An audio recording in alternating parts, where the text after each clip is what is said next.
Hello बच्चों, स्वागत है हमारे यूट्यूब चैनल फिजिक्स विद के उत्तम में। और आज हम लोग 12th क्लास की फिजिक्स में वेव ऑप्टिक्स का लेक्चर नंबर 7 पढ़ने जा रहे हैं। और आज का टॉपिक है तरंगों के अध्यारोपण का सिद्धांत, यानी principle of superposition of waves. ये टॉपिक ऐसा है जिसकी जरूरत हमको जब व्यतिकरण पढ़ेंगे, इंटरफेरेंस जब पढ़ेंगे तब इसकी जरूरत पड़ेगी, इसलिए इसको समझना बहुत जरूरी है। तो ये होता क्या है सिद्धांत को समझने के लिए, जैसा हम लोग जानते हैं कि जब किसी माध्यम में तरंग चलती है तो माध्यम के कण कंपन करने लगते हैं, ठीक है ना। इसका जो माध्यम के कण है वो सरल आवर्त गति में कंपन करते हैं। जैसे अगर तरंग ऐसे जा रही है तो माध्यम के कण उसके लंबवत कंपन कर सकते हैं या उसके समांतर कंपन कर सकते हैं। कोई सभी तरंगों के लिए लागू होता है सिद्धांत ये। तो अगर हम बात करते हैं किसी माध्यम में तरंग ऐसे चल रही है, तरंग वो ऐसे जा रही है और उस माध्यम के कण ऊपर से कंपन कर रहे हैं, तुम्हारे तरंग कहीं पर पहुंची और यहाँ पर जो माध्यम का कण है ये तरंग इसको ऊपर ले जाना चाहती है, ठीक है ना। और एक दूसरी तरंग जो आ रही है इसकी तरफ, वो जब यहाँ पहुंचती है तो ये तरंग जो है इस कण को नीचे ले जाना चाहती है ऐसे। तो अब समस्या आती है कि ये जो कण है अगर एक साथ दोनों तरंगे अगर पहुंच जाए तो ये कण ऊपर जाएगा कि नीचे जाएगा, और जाएगा तो कितना जाएगा। ये सिद्धांत, ये जो पता चलता है कि कितना ऊपर जाएगा कितना नीचे जाएगा, ये बताता है अध्यारोपण का सिद्धांत। समझ में आ रहा है? यानी जब किसी माध्यम में दो तरंगे या दो से अधिक तरंगे किसी माध्यम में चलती हैं तो माध्यम के कण का जो परिणामी विस्थापन होता है वो कितना होगा, इसको बताने के लिए ये तरंगों के अध्यारोपण का सिद्धांत होता है। तो जैसे अगर हम बात कर रहे थे, एक तरंग ये हमारी आई, ये इस कण को ऊपर ले जाना चाहती है 5 सेंटीमीटर, या सपोज मान लेते हैं 4 सेंटीमीटर ऊपर ले जाना चाहती है। ये जो तरंग आ रही है मान लेते हैं ये नीचे ले जाना चाहती है 3 सेंटीमीटर। ये अलग अलग हो गया, जब मतलब ये तरंग अनुपस्थित है तो ये तरंग आए तो 4 सेंटीमीटर ऊपर ले जाने का प्रयास कर रही है। ये जब तरंग अनुपस्थित है, ये तरंग आ रही है तो ये तरंग इस कण को 3 से नीचे ले जाना चाहती है। तो क्या होगा, जब एक साथ दोनों तरंगे पहुंचेंगी तब ये कण किस तरफ जाएगा और कितना जाएगा, ठीक है ना। तो इसका तरीका, ये सिद्धांत ये कहता है कि ये जो उनका जो विस्थापन है अलग अलग, ये विस्थापन इसको मान लेते हैं ये y1 है और ये विस्थापन हमारा y2 है। तो इसका जो सदिश योग होगा कि ऊपर जाने वाले को प्लस नीचे जाने वाले को माइनस लेंगे तो जो कुल जो मान आएगा वो कितना आ जाएगा, y का मान कितना हो जाएगा, y1 प्लस y2 सदिश योग वेक्टर सम जो होता है उसके बराबर होता है परिणामी विस्थापन। जैसे अगर हम ये कहें तो इसमें कण कितना एक साथ पहुंचेंगे तरंग की, इसका विस्थापन केवल कितना हो जाएगा 1 सेंटीमीटर, 4 - 3 1 सेंटीमीटर हो जाएगा, ठीक है। समझ आ रहा है? जैसे अगर हम ये बात करते हैं ऐसे, जैसे अगर ये कहते हैं एक तरंग ये चल रही है, ये कण ऊपर ले जाना चाहती है इस माध्यम वाले कण को 4 सेंटीमीटर ऊपर, और दूसरी तरफ जो आ रही है वो इस कण को जो है वो भी ऊपर ले जाना चाहती है 3 सेंटीमीटर। तो बताओ परिणामी विस्थापन कितना होगा।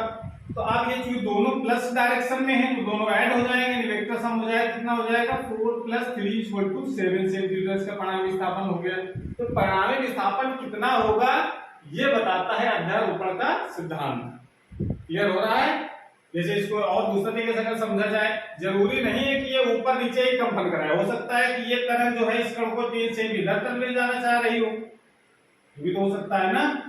अगर ये तो ऊपर ले गई 4 सेंटीमीटर और ये चाहे इस तरफ इधर कण को ले जाए, विस्थापन इसका 3 सेंटीमीटर करे तो इसका परिणामी विस्थापन कितना होगा। तो चूंकि वेक्टर सम करना है तो दो परपेंडिकुलर वेक्टर का सम क्या होता है, a² + b² यानी 3 का स्क्वायर + 50 स्क्वायर, इसका परिणाम कितना हो जाएगा 5 सेंटीमीटर।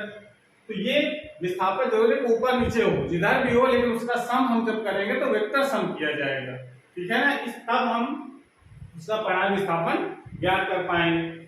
या इसको दूसरे चित्र के माध्यम से अगर समझें हम कि जैसे अगर हम कहते हैं कि एक तरंग हमारे पास है, एक तरंग है ये, और दूसरी तरंग भी इस तरीके से जा रही है। इस कण यहां पर जो कण है उसका विस्थापन है यहां पर a, और y1 मान लेते हैं, y1 है और इस कण का जो और इधर इधर का विस्थापन y1 हो जाएगा, ठीक है ना। ऊपर से इसके एम्पलीट्यूड तो सेम होगा। दूसरा जो दूसरी तरंग है उसका जो आयाम है वो है y2, यानी आयाम कह सकते हैं, अधिकतम विस्थापन आयामी होता है ये। अब जब दोनों तरंगे एक साथ पहुंचेंगी तो इस परिणामी तरंग कैसे दिखाई पड़ेगी। एक तरंग जिसका अधिकतम विस्थापन है इस वाले कण का y1 है और इसका y2 है, जब एक साथ दोनों पहुंचेंगे तो परिणामी विस्थापन, जब दोनों तरंगे एक साथ मिलेंगे, दर्पण मतलब होता है मिलना, मिलने के बाद जो परिणामी जो विस्थापन होगा वो कितना होगा। तो जब ये मिलने के बाद जो तरंग बनेगी वो किस तरीके से दिखेगी हमको, क्योंकि देखिए दोनों ये प्लस प्लस के हैं, ये ऐड हो जाएंगे तो इसका विस्थापन जो है वो और बड़ा हो जाएगा, और ये दोनों का माइनस माइनस वाले ऐड हो जाएगा, ये माइनस का होगा और ये प्लस का होगा। तो इसका परिणामी विस्थापन कैसा हो जाएगा, इसका जो विस्थापन आ जाएगा y1 प्लस y2, और इसका कितना हो जाएगा y1 प्लस y2। तो नारा जैसे मान लेते हैं इसका 10 सेंटीमीटर था, इसका हो 5 सेंटीमीटर, तो 10 और 5 15, सॉरी ये प्लस का होगा, 10 और 5 15 सेंटीमीटर इसका विस्थापन हो जाएगा। तो नारा जैसे इस तरीके से दूसरा चित्र अगर देखें हम, जैसे अगर हम ये कहते हैं एक तरंग हमारी ऐसे चल रही है और दूसरी तरंग जो है उस तरीके से चलती है। अब कहा जाए इनको जरा, देखो इसका y1 है और ये y1 ये भी है, ये y1 है और ये y1। अब देखो ये प्लस y1 ये y2 इसको मान लेते हैं, प्लस का होगा, ये माइनस का होगा, ये माइनस का होगा, ये प्लस का होगा। तो अब देखें ये चीज जब इसके साथ पहले जुड़ेगी तो माइनस माइनस प्लस क्या होगा माइनस, यानी इसका जो परिणामी जो विस्थापन आएगा उसकी जो तरंग बनेगी वो इस तरीके से दिखाई पड़ेगी हमको, उसका जो विस्थापन होगा पहले से कम हो जाएगा, यानी ये हमारा बचेगा y1 माइनस y2। जो ज्यादा होगा उस तरीके से आएगा, ये वाले ज्यादा है तो इसका विस्थापन नीचे तरफ हो जाएगा, पहले इस तरफ जाएगी तरंग फिर ऐसे जाएगी, और इसका y1 माइनस y2 हो जाएगा। तो ये दोनों ऊपर जो पहले वाले होंगे वो तो ऐड होंगे, बाद वाले होंगे वो ऐड होंगे, लेकिन चिन्ह सहित ऐड होंगे। समझ में आ रहा है। तो इस तरीके से कह सकते हैं कि जो परिणामी विस्थापन होता है वो उनका वेक्टर सम होता है, ठीक है। तो इस तरीके से आप समझ सकते हैं। इसकी भाषा हम लोग क्या लिखेंगे, प्रिंसिपल ऑफ सुपरपोजिशन की, तो भाषा हम लोग लिख लेते हैं कि जब किसी माध्यम में दो या दो से अधिक तरंगें एक साथ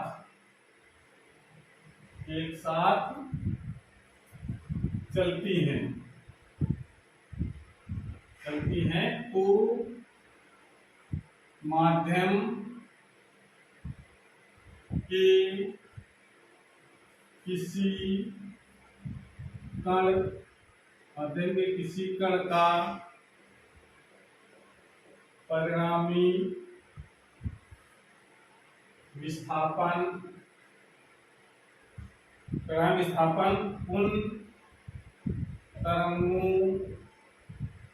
उन तरंगों के द्वारा कण पर उत्पन्न अलग अलग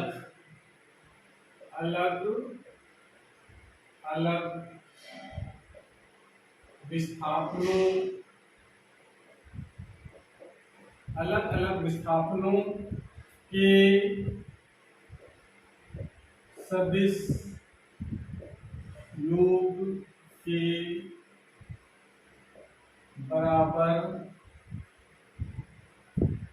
होता है। ये इसकी लैंग्वेज आ जाएगी, समझ में आ रहा है ना। इसको हम कह सकते हैं अगर अलग अलग विस्थापन, जैसे मान लेते हैं एक तरंग द्वारा कण का विस्थापन है y1, जैसे एक तरंग किसी गई यहाँ पर और इस कण यहाँ पर पहुंची तो इसका विस्थापन है y1, फिर दूसरी तरंग पहुंची यहाँ पर, इसका विस्थापन है इसके कारण y2, ठीक है ना। तो एक दूसरे की अनुपस्थिति में जो विस्थापन आता है उनका सबका वेक्टर सम होगा, वो उसका परिणामी विस्थापन कहलाएगा। तो आप इसको लिख सकते हैं y बराबर y1 प्लस y2 y3 जितनी भी तरंगें होंगी उनके सब के अलग अलग विस्थापनों को जोड़ देंगे और वेक्टर सम करना है तो आप इसमें तीर भी लगा सकते हैं। सम कैसा होना चाहिए, वेक्टर चिन्ह सहित आपको दिशा का ध्यान रखते हुए ऐड करना है, ठीक है। तो ये हमारा तरंगों का अध्यारोपण का सिद्धांत था जिसकी जरूरत हमको व्यतिकरण जब तालिब पढ़ेंगे कि व्यतिकरण घटना जो होती है उसमें भी एक साथ कई तरंगें चलती हैं और उनका जो परिणामी जो विस्थापन होता है उसी के कारण वहां पर अधिकतम और न्यूनतम तीव्रता दिखाई पड़ती है।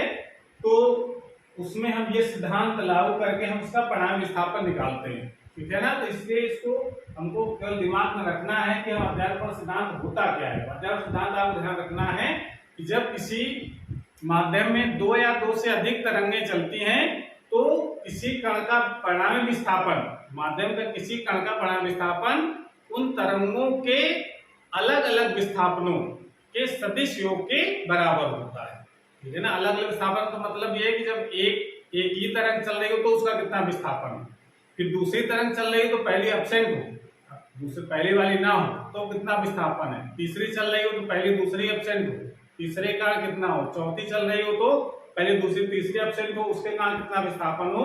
यानी अलग अलग कितनी तरंग उसको विस्थापित कर सकती है उसका सदिश योग करेंगे तो वो उसका परिणामी विस्थापन आ जाएगा। जब एक साथ तरंगें जब पहुंचेंगी सब तो उसका कुल कितना विस्थापन हो जाएगा उसका हम वेक्टर सम कर देंगे, यानी सदिश योग। क्लियर हो गया। अब ये ध्यान ये रखना है कि ये सिद्धांत जो है इसकी लिमिटेशन है, ये सिद्धांत कब लागू नहीं होता है। तो आप लिख सकते हैं यह सिद्धांत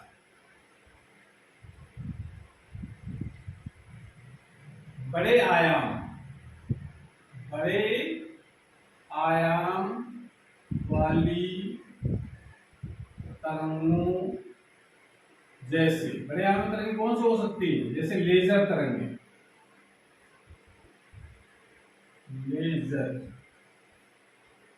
लेजर तरंगें हो गई और प्रघाती तरंगें, प्रघाती साउंड बड़ा होगा, प्रघाती तरंगें सुपरसोनिक वेव्स के पीछे जो निकलती हैं, प्रघाती तरंगें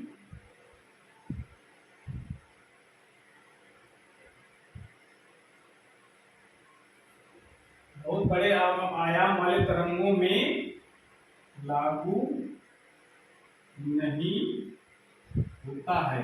आप कह सकते हैं कि छोटे आयाम की तरंगों के लिए सिद्धांत लागू होता है, ठीक है। तो इसको नोट कर लीजिए और आज क्लास हमारी समाप्त होती है।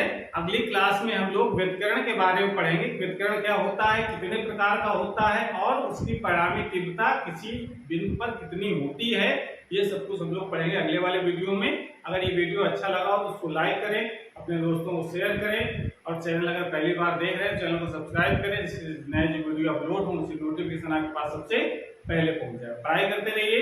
Thank you.